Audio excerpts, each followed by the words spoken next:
we are now beginning to clearly see how the new constitution works. We are now able to clearly see the power of various offices, and we're able to predict very accurately that going forward where the focus will be. And I believe you've already started doing the same wherever you are. One thing that has come out very clearly is that a governor is an extremely powerful office. Very powerful. In fact, governors are the kind of office that now will terrorize presidents. Yeah?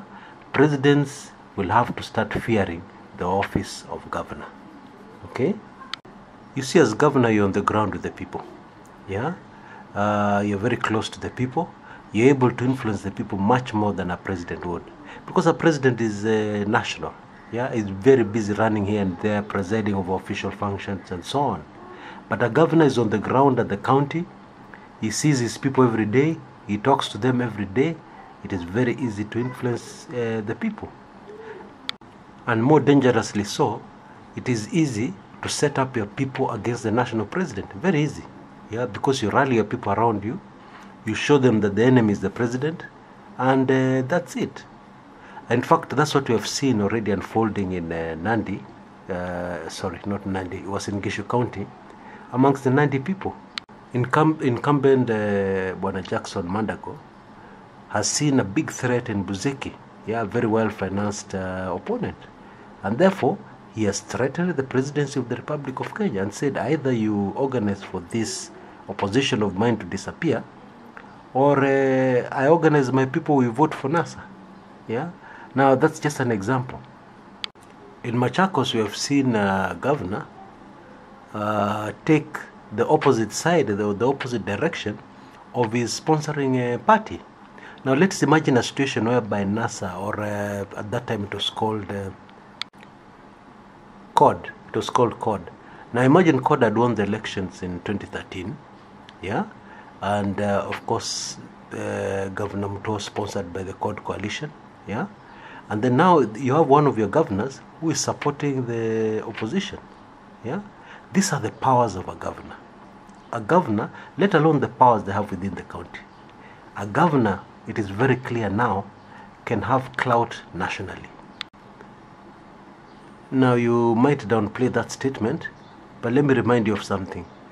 It is not very difficult for a governor to get the support of his neighboring governors. Yeah, let's say they have a common cause or something they can rally around. Yeah, he can easily garner the support of his neighboring governors, which will mean also plus their people, and they challenge the national government. Very easy. Yeah, and indeed, it is also easy for governors to launch a successful presidential campaign. All that needs to happen is that a few influential counties can come together and put up a presidential candidate, yeah, having made sure that the people on the ground, the voters, will be able to fully support that presidential candidate, and that person is well on their way to State House. That's how powerful governors are.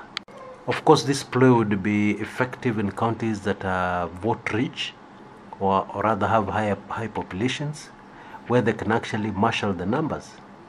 Actually, to be a successful presidential candidate, if you can marshal 3-4 million votes, you're already halfway there. In fact, not halfway, you're 90% there. And even if you don't believe all this I'm telling you, already we have seen that governors are very difficult to remove. We saw the case in Busia, yeah, not even during the election, just a nomination, yeah, where a governor tried every trick in the book, did all kinds of things, including printing a fake version of the Daily Nation newspaper, yeah, to portray his opponent as having defected from ODM into Jubilee, yes. So a governor is an extremely powerful person. And what makes even a governor even more dangerous are the kind of funds that a governor handles. Yeah? Because now with full devolution, funds will be going to the county. And not only government funds, whatever the particular county is able to raise on the ground, the governor will also be controlling. And we're talking about billions of Kenya shillings. So power plus control of cash is a ticket to State House in the future. That is very clear from what we've seen on the ground. This is Chris Kumekucha. Till next time.